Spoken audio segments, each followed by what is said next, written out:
Je vais revenir sur l'équinoxialité, parce que je n'ai pas encore fait le tour du problème. Jamais ce débat sur la séparation horizontale, séparation verticale, c'est un débat qu'il faut approfondir. Alors, la séparation horizontale, elle est assez facile à comprendre.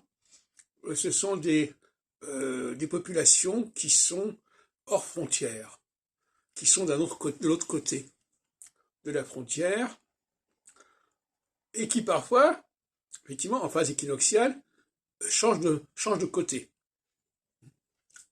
dans un sens ou dans l'autre. Soit ils étaient à l'intérieur, on les met à l'extérieur, soit ils étaient à l'extérieur, on les remet à l'intérieur. Mais il y a aussi la dimension verticale. Et ça, c'est un tabou, c'est quelque chose de beaucoup plus compliqué à étudier. J'écoutais encore tout à l'heure une émission sur l'immigration. On ne parle pas de verticalité. On traite tous les problèmes en termes d'horizontalité. Or, on sait très bien qu'une société, elle comporte un haut et un bas.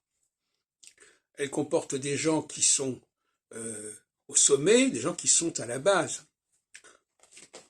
Il faudrait arriver à distinguer ces deux catégories. Ces deux catégories, on peut dire que en haut, il y a des individualités très marquées. Les gens sont tous différents fondamentalement, se font remarquer, se distinguent, c'est le cas de dire. Et en bas, les gens sont beaucoup plus anonymes. Souvent, ils ont des ressemblances physiques d'ailleurs. Et ils ont des activités qui sont plus ou moins interchangeables. C'est-à-dire que telle personne fait telle activité, on peut la remplacer par une autre personne parce que l'activité elle-même n'exige pas une grande formation. Par exemple, savoir se servir d'un ordinateur, à la limite, ce n'est pas très compliqué. Savoir tenir une caisse, c'est pas très compliqué aujourd'hui, avec les codes barres, etc. Donc on peut prendre une personne, on peut en prendre une autre, ils sont interchangeables. C'est ce que j'appelle la population des anonymes, c'est-à-dire des gens qui sont indifférenciés, mais qui existent par leur masse. Alors je vais prendre une image qui pourrait paraître un peu choquante, mais je crois qu'on peut comparer ça avec le corps humain. Il y a la tête, et puis il y a ce qui est sous la ceinture, comme on dit. Et ce qu'il y a sous la ceinture, c'est notamment ce qui est évacué.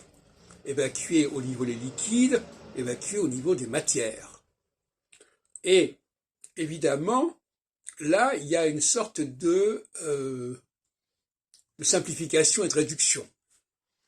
Par exemple, on peut avoir mangé des choses extrêmement diverses, et quand il y a des excréments, on ne reconnaît plus ces choses diverses.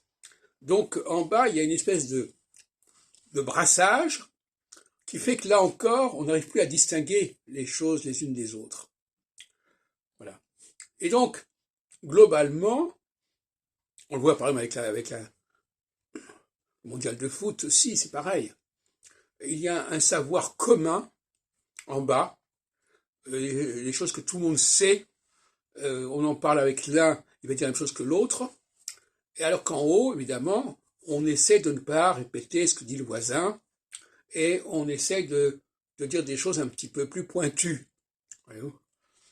Et surtout, on ne va pas s'amuser à répéter ce qui a déjà été dit.